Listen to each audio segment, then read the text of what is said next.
Gracias por la invitación al 39 Congreso, tercer Congreso Virtual y primer Congreso Multicéntrico de Medicina Interna. Mi nombre es el doctor Luis Ernesto González Sánchez. Vamos a tratar de la evaluación, anamnesis, historia clínica, examen clínico, evaluación de laboratorio, de la función autonómica. Siempre hay algo que aprender, seguramente.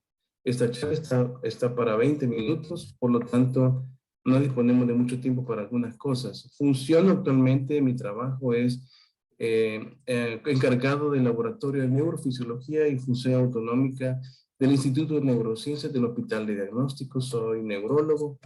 Esta es una diapositiva importante, no me queda chance de explicarla demasiado, pero está la descripción de los receptores en sus divisiones simpáticas, parasimpáticas, y la división funcional anatómica, que no dista mucho lo que hemos aprendido pues, en las aulas de nuestra educación. Siempre recordar las 4 neuronas, que es la neurona presináptica, que es colinérgica para ambas divisiones, la posináptica, que su función y su mensajero varía de acuerdo a la división, la neurona aferente por el nervio somático y el control suprasegmentario, es común para ambos también. Bien, una cosa importante es identificar patrones y predominancias, si es agudo, si es crónico, si es neurógeno, si es no neurógeno, o si es central, si es periférico, si es funcional o no estructural, o si es estructural, si el problema es central o es periférico, si predominan síntomas como síntomas simpáticos, parasimpáticos, colinérgicos, anticolinérgicos o entéricos, o combinación de ellos. Los síntomas se pueden clasificar de acuerdo a si son incrementados o si son reductivos. Y podemos hacer un intento de clasificación simpática de acuerdo a si es adrenérgico, no adrenérgico, colinérgico, sudomotor, parasimpático, cráneo sacral. Empezando con este intento de la ubicación de la disfunción autonómica, tenemos un trastorno que vamos a categorizar aquí como noradrenérgico simpático. El trastorno noradrenérgico simpático, pues, la marca de sus síntomas es la hipotensión ortostática. La ortostatismo siempre es un reto para el sistema nervioso autonómico. Debe incrementar entre 500 a 800 mililitros en los primeros 30 segundos para equiparar el requerimiento cerebral, que es el 40% del gasto cardíaco. Entonces, aquí disponemos de 2 estrategias. Una estrategia es la arterial y la otra es la venosa. Por lo tanto, sus funciones y disfunciones se ven en esas divisiones. Desde el punto de vista arterial, puede cursar con hipotensión ortostática. Esta puede ser presináptica, puede ser posináptica, neurógena, puede neurógena, no neurógena. Esta puede ser presináptica como la atrofia del sistema múltiple, o puede ser también posináptica como el fallo autonómico puro, que es una enfermedad degenerativa. Puede ser venoso. La marca de la enfermedad venosa es la taquicardia postural ortostática, debido a que afecta la inervación de fibras lisas venosas que deben de contraerse. Esto produce un aumento esplácnico venoso, lo cual afecta el llenado ventricular diastólico, lo cual afecta también la función sistólica, y esta función sistólica va a afectar el gasto cardíaco, recurriendo el sistema nervioso autonómico a incrementar lo que le queda para mantener la presión arterial y gasto cardíaco, que es incremento del latido cardíaco, que se manifiesta esta enfermedad por un incremento de 30 latidos sobre el valor basal de forma sostenida por más de 3 minutos, específicamente 5 minutos. Hay que ajustarlo por edad, y en edades menores de 20 años hay que hacer un ajuste que son 40 latidos. Muy bien. Los trastornos noradrenérgicos tienen una característica en la historia, y es que hay que buscar factores asociados. Exposición a calor, ejercicio, comidas, el momento sintomático muy importante, qué estaba haciendo en el momento que ocurrió el evento, y los medicamentos, es crítico. Tenemos de esta manera ubicados los síntomas autonómicos ortostáticos, pupilomotores, vasomotores, secretores, motores, y sudomotores. Y tenemos algunas pruebas que están disponibles en nuestro país, pruebas sudomotoras, cardiovasculares, pruebas adrenérgicas y vasomotoras. Una cosa importante es definir si el problema es central o periférico, porque si es central, pues habrá que definir algunas entidades que cursan con difusión autonómica central. También puede ser, si es central, habrá que definir su perfil temporal, si es agudo o crónico. Las formas subagudas son especialmente difíciles de reconocer porque los pacientes tienen algunas adaptaciones, aunque siempre algunas cosas son difíciles de encontrar, por ejemplo, la disfunción eréctil. Y estas formas subagudas casi siempre son mediadas de tipo autoinmune, ya sea vinculadas con especialidades de reumatología o paraneoplásica. Las formas crónicas son importantes, las más frecuentes son diabetes mellitus y la neuropatía insulínica, y hay también formas crónicas de las cuales está la enfermedad celíaca, el síndrome de taquicardia postural ortostático, más raras todavía, la enfermedad Fabry, amiloidosis familiar, idiopática, asociada a cadenas ligeras, etc. Las formas periféricas, si no son centrales, entonces pueden ser periféricas, neuropatías autonómicas, estas pueden ser de curso agudo, que como dije anteriormente, casi siempre son predominantemente autoinmunes. Las formas crónicas de las que hemos comentado ahorita, pues estas son diabéticas, amiloidosis. Una cosa importante de tomar en cuenta son el abuso del alcohol, hepatitis C, las formas hereditarias también. La taquicardia postural ortostática tiene una mención por separado. Este es un esquema de la doctora Paola Sandroni, tratando de ubicar el abordaje para tratar las neuropatías autonómicas. Este esquema es grueso, es difícil, pero hay que tratarlo. Lo primero es identificar los síntomas y los signos autonómicos y dónde está, para buscarlo específicamente en ese tejido. Y para eso disponemos de estudios. Hay varios estudios de las diferentes especialidades, cardiología, gastroenterología.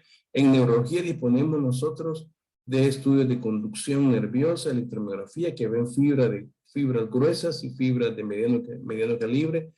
Pero hay otras fibras importantes, simpáticas y parasimpáticas, como por ejemplo respuesta sudomotora simpática cutánea, el sudosal, que está disponible en el país también. La respuesta sudomotora simpática cutánea por diferentes métodos está disponible en nuestro centro. La modulación cardíaca también está disponible ya en varios centros. En nuestro centro también lo disponemos. Nosotros disponemos también de una mesa basculante para función autonómica neurológica. Y lo importante en neuropatía autonómica es descartar otras causas que pueden simularlo, causas como por ejemplo endócrinas, causas estructurales y también procesos neurológicos, algunos vamos a tratar acá. Una vez se ubica el problema en neuropatía, hay que ver si es agudo o crónico. Si es crónico, pues generalmente, si es agudo o subagudo, usualmente son autoinmunes o mediadas de manera autoinmune, como por ejemplo las neuropatías autonómicas autoinmunes y sus variantes, o paraneoplásicas, Guillain-Barré y sus hermanas, primas hermanas. Sjögren es una entidad reumatológica muy, muy importante, también toxicidad por drogas. Las formas crónicas, una que es de importante mención es la neuropatía por intensificación insulínica, que es la que ocurre en algunos pacientes cuando tienen una reducción más de 2 puntos de la hemoglobina glucosilada en un periodo corto de tiempo, que son aproximadamente 3 meses o menos. La neuropatía amiloide de cadenas ligeras, la alteración, las mutaciones de la transdiretrina, que hay de más de 100 mutaciones que producen una amiloidosis por defecto del pegado del amiloide que se deposita en los tejidos periféricos y causa neuropatías autonómicas, también heredofamiliares, enfermedad celíaca, fibra pequeña. Y las formas crónicas también pueden verse como enfermedades como taquicardia postural ortostática y hipotensión ortostática. Luego tenemos que definir si el problema es un problema estructural o funcional, si es central o periférico. Algunos estudios que se están promocionando cada vez más en nuestros medios, en la literatura anglosajona, es el QSAR, que es el estudio cuantitativo del reflejo axónico de la respuesta pseudomotora. Es un reflejo periférico, el reflejo que ve básicamente el segmento postganglionar y la vinculación con la propagación del axónico de una ramificación axonal. Para eso se utiliza una cápsula que tiene una cápsula externa a la cual se le llena de una solución de acetilcolina y luego se le aplica corriente de 2 miliamperios por 5 minutos, lo cual produce la cápsula interna que está sellada, todo esto está en contacto con la piel, hay que apretarlo bastante, y la cápsula produce una respuesta simpática y cuya amplitud es la densidad de las fibras axonales pseudomotoras. Esto se debe a que la acetilcolina se propaga a las fibras vecinas a través de conexiones neurógenas en las ramificaciones. Solo ve el segmento postganglionar. Pero los demás segmentos, los segmentos centrales, se pueden examinar a través de la respuesta pseudomotora simpática cutánea, y ponemos esto en nuestra unidad. Se puede activar por vía de estimulación magnética, respiración, estímulos auditivos, estímulos periféricos, y la estrategia de detección y estímulo también nos permite detectar patrones. Por ejemplo, esta es una respuesta normal de un estímulo en el nervio mediano derecho, viaja por la fibra aferente somática, pero se integra en el sistema nervioso simpático, va por la rama, por el ramo gris, hace una conexión por vía somática de las fibras écrinas y produce una respuesta global. Este es un ejemplo de un compromiso de neuropatía de fibra pequeña dependiente de longitud que afecta la respuesta en las plantas, pero no en las palmas. Este es un ejemplo de una ausencia de respuesta debido a una distrofia simpática refleja, y este es un ejemplo de un paciente con esclerosis múltiple. Aquí tenemos unos casos clínicos. Este es un ejemplo de una denervación, es un exceso de actividad por bloqueo suprasegmental debido a una mielopatía en C6, C7, C8. Esto produce un bloqueo del sistema simpático descendente que viaja por el sistema nervioso simpático descendente anterolateral, y esto produce un control que debe ser inhibitorio sobre el segmentario toracolumbar, ¿verdad? T1 L2, pero debido a que está bloqueado produce exceso de función simpática. Esto produce retención de orina, lo cual produce hipertensión con bradicardia y produce este infarto en este paciente. Esta es una lesión, el comportamiento de lesiones rostrales a T6. Otra forma de presentación son trastornos adrenérgicos simpáticos, que son de vía de rápida conducción, son fibras mielinizadas, y una manifestación común son la ansiedad, ¿verdad? También lo vemos en feocromocitoma, tirotoxicosis también. Son pacientes que sudan mucho de los pies y manos, de axilas y de la región genital. Otro trastorno colinérgico simpático tiene que ver con el trastorno pseudomotor. Puede ser focal, regional, en el síndrome de Ross, que les voy a enseñar un caso que vimos acá. El Lequín puede ser generalizado y cursa a veces como complicación de medicamentos, por ejemplo, con el topiramato. El POTS también, taquicardia postural ortostática, puede ser funcional y estructural. Ahora sabemos que el 50% de los pacientes tienen anticuerpos contra este receptor gangliónico colinérgico de tipo alfa 3 y produce taquicardia postural. Este síndrome de Arlequín es una lesión colocada en este segmento, ¿verdad? Por un bloqueo del tracto simpático descendente anterolateral que provoca un defecto de la comunicación, del control segmentario, viaja por la cadena simpática, aorta, sube por la cadena ganglionar, por T1, ¿verdad? Pasa por los ganglio cervical superior, debe de subir por la carótida, se desprende del sifón carotidio y debe de inervar el músculo dilatador de la pupila y el músculo tarsal superior y glándula sudorípara. Por lo tanto, el bloqueo produce una ausencia de sudoración, tosis, miosis en oftalmos. Se llama síndrome de Lequín. Otra es el síndrome de Ross, que también es una paciente que me tocó ver, que cursa con miosistosis en oftalmos, pero con arreflexia pupilatónica. ¿verdad? Y miótica. Esa es una manifestación autoinmune también. Otra es la taquicardia postural ortostática. Esta es una paciente que me tocó ver también que tiene intolerancia postural, taquicardia, sensación de desvanecimiento, tiene frecuencia cardíaca basal de 60, pero cuando la ponemos en la mesa basculante, su frecuencia persistente es más de 30 latidos por minuto de manera sostenida, con integridad de la presión arterial, el pulso, respiración, el CO2, que también lo medimos a través del capnógrafo, y aquí medimos el latido cardíaco usando el programa de Jitter, asociándolo a un registro encefalográfico. Duncan es un autor que demostró que los pacientes con disfunción autonómica presentan supresión. Bien, otro trastorno entérico se ve en esclerosis múltiple también. Esto se debe a que pues, esclerosis múltiple puede afectar selectivamente las fibras parasimpáticas y esto produce una desmodulación. Esta desmodulación produce un desbalance que hace que la función simpática produzca retención y da megacolon. Aquí está el realizante postcontraste. Esta lesión con resonancia hay que pedirle por contraste. Otro ejemplo, ¿verdad?, de trastorno noradrenérgico neurógeno central crónico, lo vemos en algunos pacientes que tienen enfermedades neurológicas. Y uno puede verlo por la forma como se pone de pie. Esta es una paciente que tiene hipertensión. Se puede ver que cuando los pacientes se paran, se sujetan, no puede caminar sola, y decía que se mareaba, ¿verdad? 2 años después, el paciente tiene síntomas neurológicos más evidentes en la mirada. Voy a poner ahora el audio. Tiene esta dificultad para ponerse de pie, ha avanzado, pero necesita más ayuda. Tiene un bloqueo para la mirada.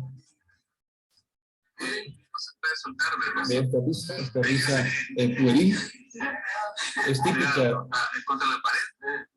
Esta risa pueril es típica de la atrofia del sistema múltiple. Esta paciente tiene hipotensión ortostática neurógena. Una característica y una clave diagnóstica en la mesa basculante es la medición del cociente delta pulso, delta presión arterial sistólica. Medimos, restamos la frecuencia cardíaca inicial menos la observada cuando está en el momento de hipotensión y hacemos lo mismo con un denominador en la presión arterial sistólica. El cociente menor de 0.5 es característico de la hipotensión ortostática neurógena. En los pacientes, este delta, verá que le damos la ley del medio, porque el cambio de ese delta es un latido por 2 valores de la presión arterial sistólica, se mantiene siempre, y cuando es menor de 0.5, como en este caso, que presentó este cambio a 15 milímetros de mercurio de caída de la presión con supresión encefalográfica, se ve que el valor del cociente de ella es 0.01. Siempre que sea menor de 0.5 es casi siempre neurógeno. El que es mayor de 0.5 va a favor de hipotensión no neurógena, como lo que vemos en los síndromes vasovagales. Esta paciente tiene una small square wave, que son movimientos desacádicos fraccionados y pequeños. Esta es la falta de modulación cardiovascular.